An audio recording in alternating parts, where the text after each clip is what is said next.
Hi everyone. My today's topic is going to be about Instant Pot. So basically, there are a lot of articles on Instant Pot, but I just want to go through some key areas, which actually I always like. Initially, I was looking up, and there was a lot to read and understand when I was just looking for these key points. So I thought I'll just collate and give these key points to all of you all. So basically, Instant Pot is a very good alternative for pressure cooker. It doesn't make so much sound, and I used to face certain challenges where the pressure cooker water used to come out and all that stuff.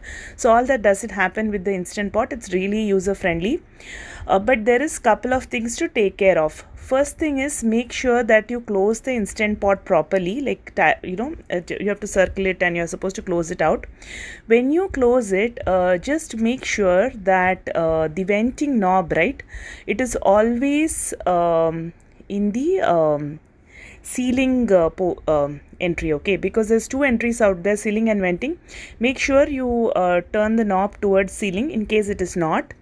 And second point here is, once you switch on the Instant Pot, make when the Instant Pot starts cooking, you would find that the steel knob, which is next to the venting knob, you would find that steel circle, right, that would actually come up. So wait for that to come down, and only then open it. So that is a very important caution point. So it's also called as the floating valve, the steel one, right, which you're seeing over there. So just make sure that that comes down and only then open it. Some people, they actually push the knob from sealing to venting and also try to open it, but I generally suggest to plan ahead, and just make sure that you allow the instrument to go as per the way it's designed, and let it come, let it move on its own from sealing to venting. And even that steel circle which you are seeing, right, it will come down once the pressure is gone, and then you can open it. Another point what I do want to call out specifically for more from the Indian community aspect is, if there was two things which I was specifically looking for. One was how much time I need to set for making like rajma, and how much time I need to set for making dal, because generally those are the things which I try to use the Instant Pot for.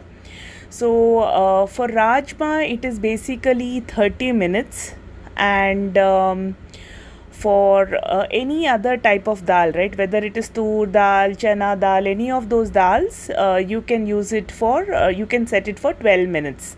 Some people cook the rajma and dal in its entirety in the Instant Pot, like they put all the seasoning, everything, and they do it, but I prefer to use it just for, to boil it out, and I then actually cook it in other vessel because I'm comfortable that way.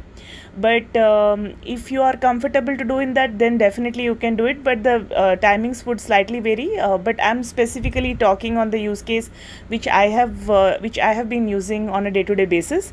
So it's 30 minutes for rajma, and for any other type of dal it is around 12 minutes, and you should be good to go.